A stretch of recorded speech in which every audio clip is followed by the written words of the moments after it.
Warren and Charlie, good morning. My name is Mo Spence from Waterloo, Nebraska.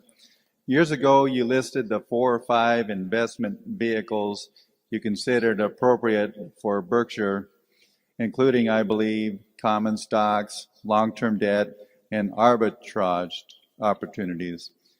In light of your comments in this year's annual report, I was wondering if you could review that list in order of preference and specifically comment on them, including the current environment for arbitrage.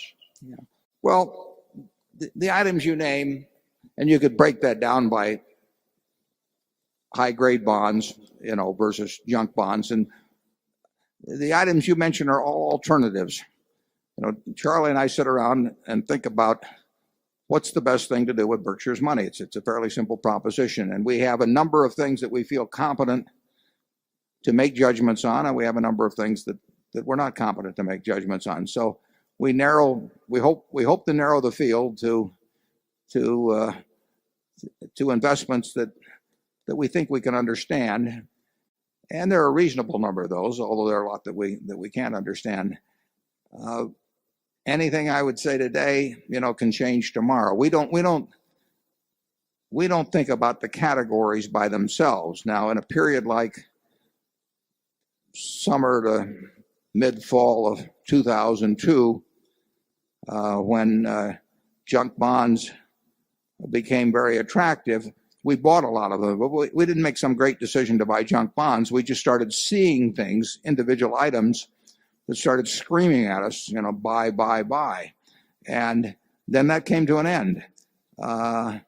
And so we don't go to the office in the morning thinking, what category, how do we prioritize our categories? We have an open mind, and whatever we see that day that overcomes or that crosses the threshold to where we take money out of short-term cash and move into it, it could be arbitrage. It's unlikely to be arbitrage now, because that's a game that to play on the scale that would have a meaningful effect at Berkshire is hard to do. I mean, they take very big deals, and it's something we've done successfully in the past. We've made a lot of money over the years in arbitrage, and quite consistently at sometimes in the past. But Charlie and I do not have a checklist that we talk about every day or every month or every year in terms of prioritizing categories. We just hope, I hope he gets a good idea. He hopes I get a good idea. And when we get one, we move in a big way. Well, they have to be big now, and that's a limiting factor in terms of what's available for us. As you know, if you read the annual report, we took a significant position in currencies. We're buying viatical settlements in terms of the transaction I mentioned a little earlier. We're open to anything we can understand. Charlie? Yeah, you really asked us to determine an order of precedency among 2 or 3 activities we don't have much interest in at the moment. And that's not something we spend a lot of time at. In other words, we have all this cash because we don't much like any of those fields at the moment. And spending all the time thinking about orders of precedency among things you clearly are not going to do is pretty fruitless for us. Yeah, I thought I had a slide here, but I don't. But when we were buying junk bonds in the summer to fall of 2002, we were literally buying securities, and we limited it to the kind of junk bonds we can understand, which is far from the whole universe.